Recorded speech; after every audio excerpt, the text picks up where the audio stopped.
I uh I just cast a dragon's egg with a pair of wedding rings in it, and I can't show it, but I used SuperClear epoxy, and it's a deep pour that's primarily used for river tables, Hmm. but it takes it 72 hours to set, which means that it has 72 hours for bubbles to migrate out.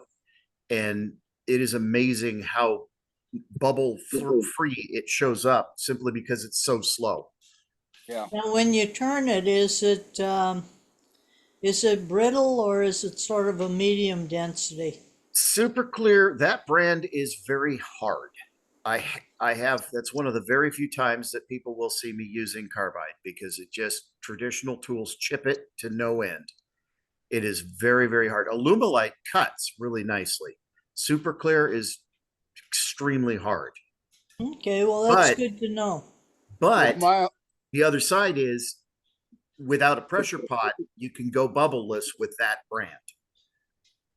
My Yeah. my favorite pressure pot free resin, without any exception, is liquid diamond. It is crystal clear.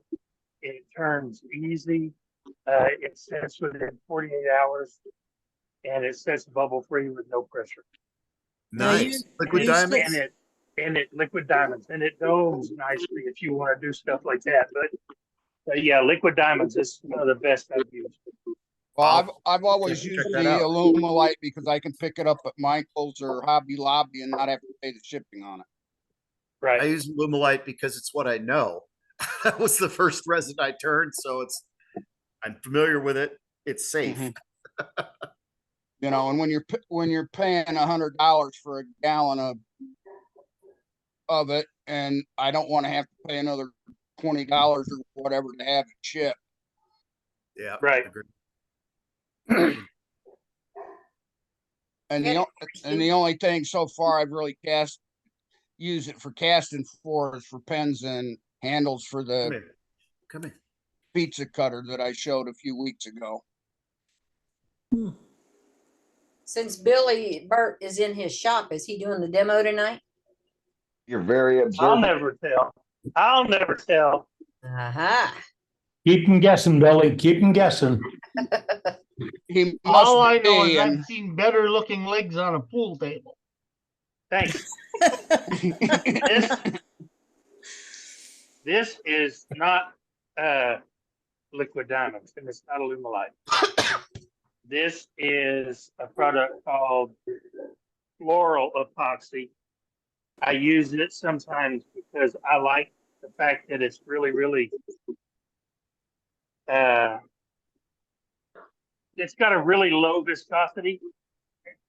It's just heavier than water. I mean, it's like if you were to, I mean, it's closer to maybe the viscosity of, let's see, I would call it maybe white Karo syrup, maybe a little bit thinner than that even. It mixes well and it turns beautifully. It takes 3 days to cure. I always use pressure anyway. I could probably, because of how long it takes to cure, if I could probably not pressurize it. I haven't tried it, but it's not terribly expensive either, or wasn't last time I bought my gallon and a half. What was that called again? It's called Floral Epoxy. I get it from the Epoxy Resin Store.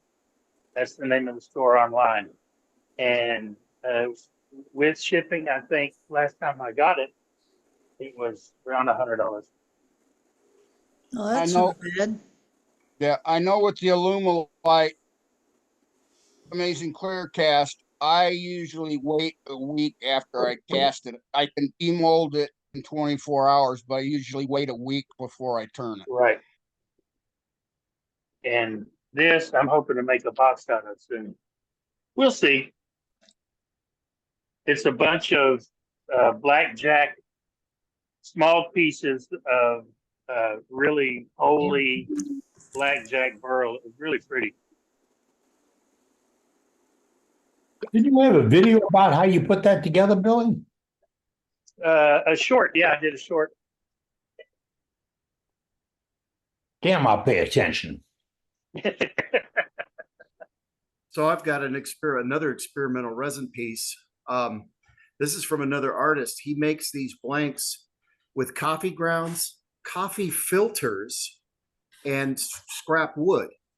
And I'm not sure what brand of resin he uses, but he gave me this blank because I was curious in conversing with him. He cuts them up and carves ashtrays and coasters and things like that with them. But this is going to go on the lathe this weekend, and I'm really curious to see how it turns. And I'll probably make a little box or lidded vessel with it. But it'll be real interesting to see how it turns. I'm just in conversation with him, was curious, so he whipped together this blank for me. Yeah, we I'll look keep you guys forward to report. seeing it. Yeah, it should be interesting. I don't know what brand of resin he uses. I have no idea. Can But I ask this- a question? Can Sure. I ask a question? When I hear you guys talk about resin, I've never done it, haven't touched it all. And everybody says, the best way is to use carbide. What about using to cut it with your bandsaw blade? Would that mess up a bandsaw blade? No, No, not at all. Would what mess up a bandsaw blade? Cut down Resin resin Epoxy, blank. no. No, And, not at all. and Al, the few times I've turned epoxy, I've just used my normal turning tools, and they work That's Yeah, all fine. I've heard That's people all I turn it use. both ways. Yeah, it High-speed depends steel, on the that's all I brand of use. epoxy, whether I use carbide or normal. With Alumilite, I use my regular tools. It's If just you- the super clear Right. that's super hard. If you look at the line in this, Al, Yes. I cut the mold off of this using my bandsaw. You can see the line cut in it. It's a perfect line, Okay. All right. Yeah. even All right right. here. Okay. Yeah. Like Yeah. I Oh, said, yeah. I've never touched it. I just was curious. Seems like everything I touch ruins a bandsaw blade for me. So I've got a cheap Craftsman. I'm zooming. I've got a cheap Craftsman bandsaw with cheap Craftsman bandsaw blades on it, and that's what I cut my blanks with. all right. Good.